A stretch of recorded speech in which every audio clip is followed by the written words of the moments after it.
Thank you, everyone, for joining us today. My name is Michael Vargas. I'm a business consultant who works with organizations to create collaborative and productive team cultures. This is a video series by Lead by Impact, talking to leaders who share their hero's journey with team culture. And today we have Jessica Sweeney, who is the Vice President of Product, leading product management, product marketing, technical publications, and user experience design teams for the new business and underwriting software division of Phineas Corporation. She has led product teams in the transformation of several industries, including consumer banking, digital publishing, scientific research, and transportation, and has a deep experience in IoT, SaaS, and B2B software. Thank you so much for being here, Jessica. It's a pleasure, and I'm impressed you got that all out. That's a mouthful. Thank you. It's from my theater days from back in the day. Uh, Well done. well, Jessica and I met at San Diego Startup Week. We went to similar. She actually attended, I believe, one of my workshops, and I did. we just totally nerded out afterwards. We sat down on a couch at this big gathering party thing and just talked for hours and have been buddies ever since.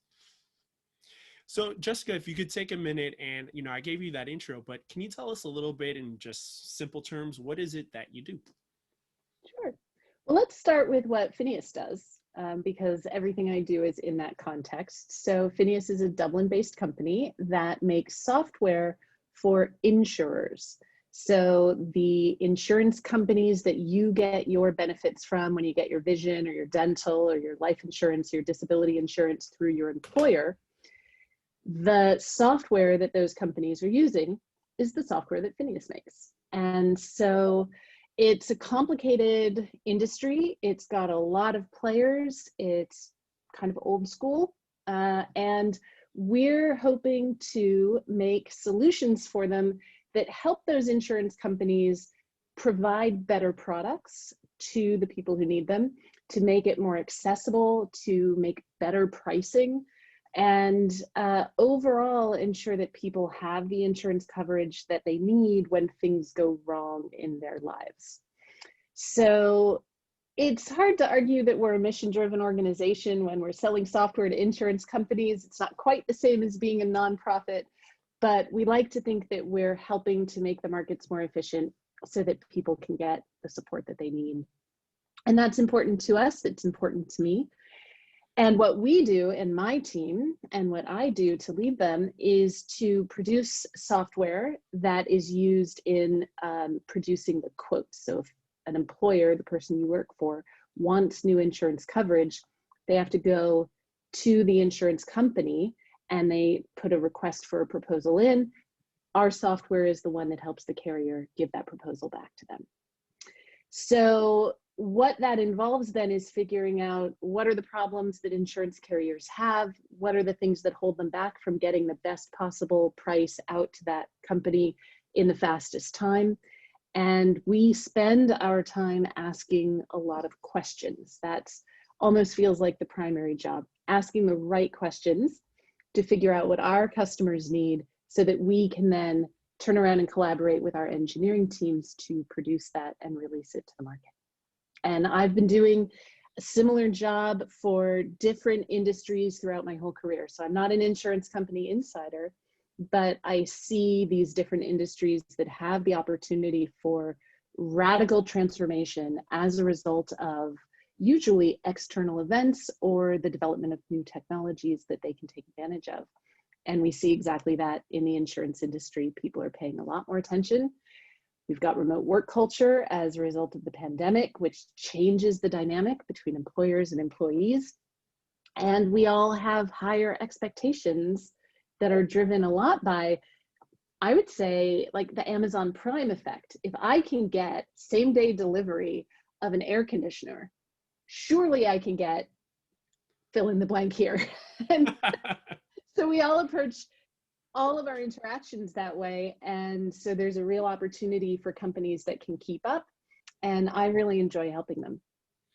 And I think another thing that you also really enjoy and get delight from and work to really hard to figure out is how to get teams coming together. How do you create a space and environment where people can be open, honest, and we're also getting things done? And so that's a big reason why I'm so thankful that you agreed to be here today. And with that, what do you think is one of the main things people want in a team culture? So much about product management is about removing blockers. What are the things that stop us from achieving our goal? And I apply that same kind of thinking to the team. What most people want is to get unblocked so that they can achieve whatever it is they're setting out to achieve. So they need people to get out of their way. They need bureaucracy to be reduced. They need resources to be available. They need to be given the opportunity to achieve what their goals are, whatever those happen to be.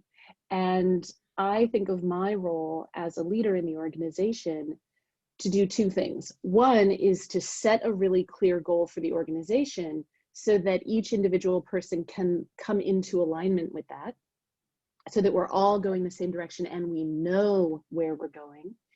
A lot of times we don't even realize we don't know. And then I've got to remove all of the impediments, all of the things that slow people down, all of the things that get in their way, all of the things that frustrate them. I need to help them remove, or I need to step in sometimes and remove those blockers. Yeah, I mean, it's so important to be able to give people the space, the resources, the time, anything we can to help them achieve the success rather than it being such friction and struggle and working to really clear the path for them. It reminds me, my mom would often say, look, whatever the problem is, just give it to me and get out of my way. You know, that's the type of woman my mom is. And it's something that I've always really appreciated about her. And I'm glad to hear that. I think all of us can kind of relate that, you, me, and my mom, in making sure that we can get people the things that they need by really trying to get all this stuff out of the way. And as a leader for you, what's been one of your biggest challenges regarding team culture, right? So there can be a lot of different obstacles, but I'd love to hear like a story of some sort of a challenge that you and your team went through when it came to team culture. Sure. I think for me, as I reflect back on my growth as a leader, I can draw a, a kind of breathtaking to me contrast between where I started and where I've gotten to. And it's all around this concept of work-life balance or work-life separation. And so this is not about a challenge within one team, but this is about the challenge and how differently I approached it between two teams and what those different outcomes were. Very early in my career, I almost hesitate to say how long ago, but I'll say like 20 years ago, I had my first management position. And I've typically been, just by nature, a fairly private person. And so I had a really clear distinction between work over here and life over here. Very compartmentalized. I wasn't friends with the people I worked with. I wasn't vulnerable with them. I wasn't bringing my problems into the office. I saw a really clear distinction between what belonged in the office and what didn't. And I think that has a lot of merits on the face of it. We look at it and say, don't bring your personal problems to the office. Don't let things slide one into the other. Don't bring your work home and allow it to poison your relationships. Don't bring your relationships into the office and allow it to poison your work. So on the face of it, it makes perfect sense. And I remember having an employee who came to me, and we were really struggling to find a working relationship, and he was struggling in his role, and there was just struggle on all sides. And he said, I just don't think that I can work for someone who I don't know as a person. And I was floored by that. I thought, you don't get that. You don't get that from me. You don't have, I didn't say these things, but of course, as I'm reflecting on it, I was thinking, you don't get the right to demand that of me. That's not the relationship that we have. And that was my initial instinct in that response. So at the time, I was really careful to separate social relationships from work relationships. And especially when I got promoted to be a supervisor, of course, I was managing people who I'd previously had peer relationships with. I stopped going out with them after work because I was their boss, and I was their boss even when we weren't in the office. And I didn't think it was cool for me to sort of cramp their style. You know, if they do something really stupid outside the office, I didn't want to pile on the pressure of like their boss was there. So that was how I approached things initially. Work was work, life was life. There was no intersection of the two. The irony of that, of course, is that now, 20 years later, I am such good friends with some of the people that I worked with in that job. We're like really, really close friends. And so, you know, life takes funny turns. When I compare that to where I am today, part of what has changed in this pandemic, particularly, is the lack of separation between work and life. And I learned so much from the CEO of Limelight Health, which is the company I worked at that was then acquired by Phineas. So his attitude was, there is no work-life balance. We bring our whole selves to the office. When I show up for work, I can only show up as all that I am. And part of what I love about that is the echo of intersectionality that we've really started to understand more about only in recent years, that I can't stop being a woman. I can't stop being white. I can't deal with myself in separate pieces. I have to be all of who I am at any given time. So we have this amazing culture within the North American group, this Limelight Health team that got acquired, where it's okay to be our whole selves. And I get to say to my team, things are going on in your life, and those things that are going on, of course, are affecting your work. How could it not? The energy that you spend looking after your family, the energy that you spend processing difficult emotions is the same well of energy that we draw from to meet with clients and to do our work and to write our documents. It all comes from the same place. So in 2020, I unfortunately lost my stepmother after a long battle with illness, not COVID related, but of course COVID complicated to an insane degree. And I felt so safe being vulnerable and honest with my team and with my management about the support that I needed, the changes that I needed to make to my work schedule so that I could be fully present for my family and for my own emotions and struggles that I was dealing with. So it manifests in big ways, but it also manifests in little ways. And the thing that I love the most about the culture that we have as a company is that I'll be in meetings with my team and colleagues throughout the company, and the kids are sitting on someone's lap. The cat is walking across the keyboard. The spouse is coming in and saying hi. And I knew that we had achieved success in creating this team culture of being a holistic person and being authentic to that reality when everyone stopped apologizing. So now when the cat jumps up on the keyboard and the kid comes into the room, nobody even bothers to say, I'm sorry for the interruption, because we have all internalized that, of course, you're a whole person. That cat, that kid, the spouse, whatever is going on in your life is a part of what you bring to the office. And when things go wrong, people say, my water heater just flooded my basement. My parent tests positive for COVID. I've got to figure out how to get my kids online, and they're 6 years old and they have no idea how to work, whatever app they're using for school. We all, as colleagues, get to say, what can I do to help? Take the time you need, focus on what you need to focus on, we'll figure it out. And the difference is just amazing.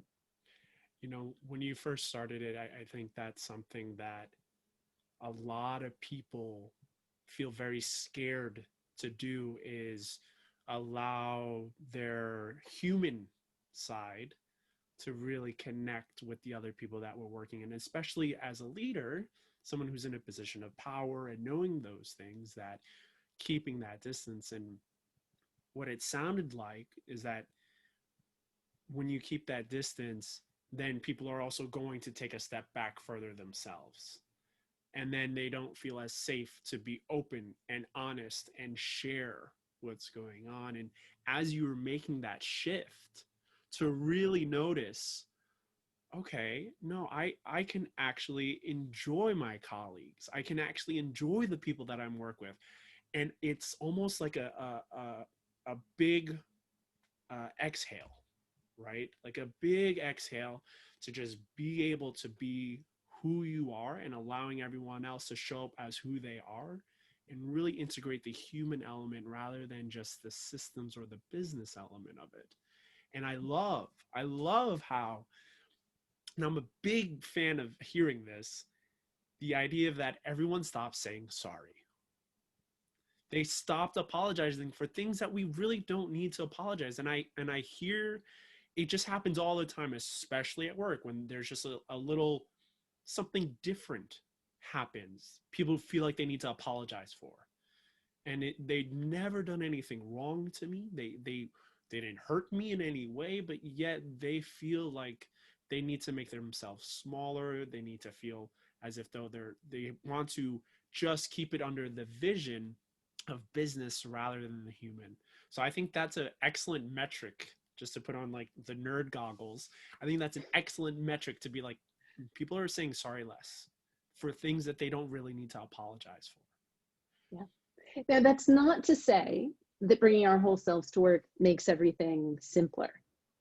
It is in some ways simpler to compartmentalize, to leave half of ourselves behind. But then we're not bringing all of our energy and all of what we have to give to the organization. So it's a sigh of relief, yes, to let go of this need to keep the wall up. You know, we kind of peel off a layer of weight that we're carrying around. But people are really complicated. And the relationships that people have are really complicated. And so when we bring our whole selves to work, we bring all of that complexity into it. And as a leader, I still have to be very aware of the dynamic that's being created within the organization. Sometimes what's needed is to give people the space and the permission to deal with their personal problems and not be at work for a little while.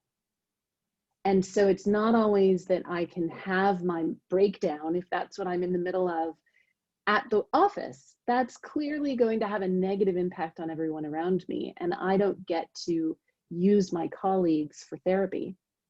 But as a leader, what I can do is help the person on my team who clearly needs therapy, or who clearly needs time off, or who clearly needs more support, to get the support they need from the appropriate resources. And I think that's a great indicator right there, where people are like, okay, how do we make sure it doesn't go too much? And I think you hit on the nail on the head.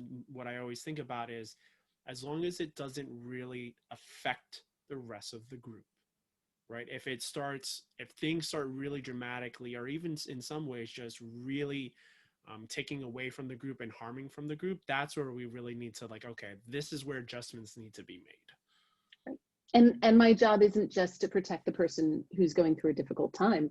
My job is to protect everybody on the team. So I am lucky enough, fortunate enough, that we have on our team, within our company, an unlimited paid time off policy. And they're sometimes controversial. There are really good arguments for and against them, but it does allow me as a leader to say freely, without having to worry about how many hours has someone banked or how do they feel about using something up, that I can say, take the time you need, take the day off, focus on what you need to focus on, go and get the help you need, knowing that it's so much easier to cover for someone when we know they're out. The challenge is when somebody seems to be at work, but they're really not, because I mistakenly think that the thing I need to happen is happening, and I'm disappointed when it doesn't happen. Whereas if I can have an honest conversation with somebody who's struggling and they need to take some personal time off for whatever reason, whatever thing is going on for them, then I know that they're not doing the thing that needs to be done, and I can decide, can it wait until they're back? Should I do it myself? Do I need to have somebody cover for them? Should I be reshuffling some of the responsibilities to make sure that it happens? And that, to me, is just so much easier to manage than somebody who is really struggling and doesn't feel as though they can say so. And as soon as someone feels as though they can say so, we can start problem solving together. And then we're collaborating, and then we can enable everybody to have a good outcome. And that's something that I completely agree with, the just trying to create a space for clarity, for everyone to know what's going on with others. And it's not right or wrong or bad or good. It's, this is the reality in which we're experiencing it. And the closer we can get to the reality, the more effective we can be with navigating it to meet everyone's needs. And I wanted to ask you a question before we start wrapping up here. When you go from, or when anyone goes from a space of keeping their distance, keeping things very compartmentalized, to being a leader that is much more open, much more full of, I was going to say full of themselves, much more full. I mean, I couldn't deny that I've been accused of that on occasion. I won't comment on whether it's accurate. Totally. Someone who's much more open and honest and just full of openness of who they are, and they're looking at from their team. What do you think is the impact that has on the team members? Like, what do you see? So the first thing that I think about is the willingness to be wrong. We have a really strong agile practice, capital A agile. For those of you who don't know, you can do an online search for Agile Manifesto. You'll get more than you want to know. So we are capital A agile. And one of the things about that software development methodology is if we are going the wrong direction, we change course and get back on track as soon as we realize it. And there are very specific practices designed to help us recognize when we're off track so we can get back on track. And the necessary condition for any of that to work is the willingness and the permission from those around us to say when we're wrong. So I have to model that as a leader in two ways. I have to admit when I'm wrong, and I have to make sure that I respond in a way that's okay when someone tells me that they were wrong. So it's not about not having consequences. It's about dealing with those consequences in a way that makes it better to admit that we're wrong so we can all collaborate to get on track than to keep it hidden and have that persist longer or try to solve it on your own. A lot of times people are afraid to admit when they were wrong because they think they can fix it. And if they fix it before anyone notices, then nobody will ever know. And that kind of thinking, that protective, hiding, defensive, behind the wall, if I can just fix it before anyone notices, then I don't have to bear the consequences, or no one has to know, or I don't have to get in trouble. That can be so destructive to the individual and so destructive to the team that I, as a leader, have to create an environment in which the outcome of admitting mistakes is always preferable to not admitting them. And so I want to just say that very first job that I had, when I believed that I shouldn't share who I am, I was wrong. And I with think that, too. well, I would say that let's on end on that. That's beautiful. That's beautiful. I I do want to say one more thing though, Yeah, which yeah. is just in favor of the me at that time who was an intensely private person. Mm, I am not arguing for a lack of privacy.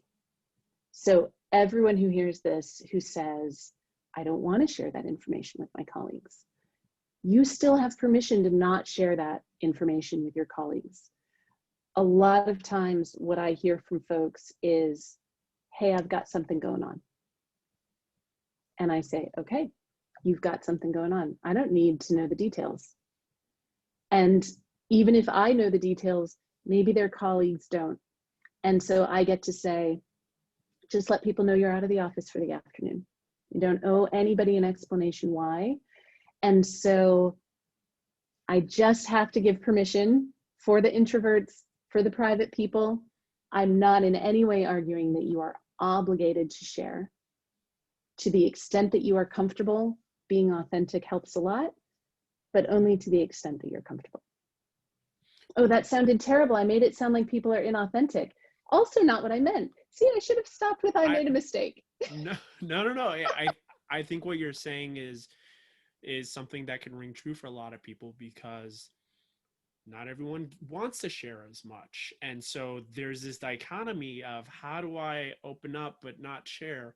And even just the idea of saying, hey, I might not be able to tell you everything, but what can I tell you so that at least we're on somewhat of a similar page and we're figuring this out together. And I think that's a beautiful statement of, hey, I have some stuff going on. Great. Thank you for letting me know. Let us know how we can support you, and then we'll figure it out from there. And I just want to say that I appreciate you making sure that people knew that they know that it's okay, that you don't, this isn't about spilling everything, but this is still working to figure out how we can create as much clarity as we can about what's going on in a way that feels safe for all people involved. And that was something that one of the many things that I appreciate about you, Jessica, is your constant uh, workings to figure out how can I make this a safer environment for people? How can I make this a place where people can really show up? And like you said, it's when there's a response of when someone's saying that they made a mistake, to really make sure that the results, that there are consequences, but the results are helping them so that they open up more and more and more, rather than just punitive and punishment and making them feel small and scared to ever share again. So I just want to say that I appreciate always, and this is why we talked for hours on the couch, right? Like It's these are true. parts of the reason why, is because that constant consideration that you have, and so I really appreciate that. So now that we're at our end here, where could people go to learn more about you? Well, I'm not very active on social media. Part of feeling safe is avoiding spaces where there's lots of unsafe behavior. I am on LinkedIn. So you can find me J for Jessica, F Sweeney on LinkedIn. And I am also very active with an organization I would love to say a word in favor of, which is Product Camp San Diego. So this is an unconference. What that means is there's no keynote speaker, there's no set agenda. This is peers coming together to form a community and throw an event in a very organic way. And we are fully online under the leadership of the person who's what do I say, ringleader, our ringleader for the year, not me, I've stepped back, but Jeff is looking after us this year, has put on a brilliant series of virtual events, and you can learn more about it at productcampsd.org. Awesome. Thank you. And I want to say again, thank you so much for spending your time to share your story and your life experience, which I always appreciate. And if you'd like to hear more about leaders, folks, to learn more about team culture, you can also visit us at leadbyimpact.com. Thank you all for being here. And again, thank you so much, Jessica. It's such a pleasure. Thank you.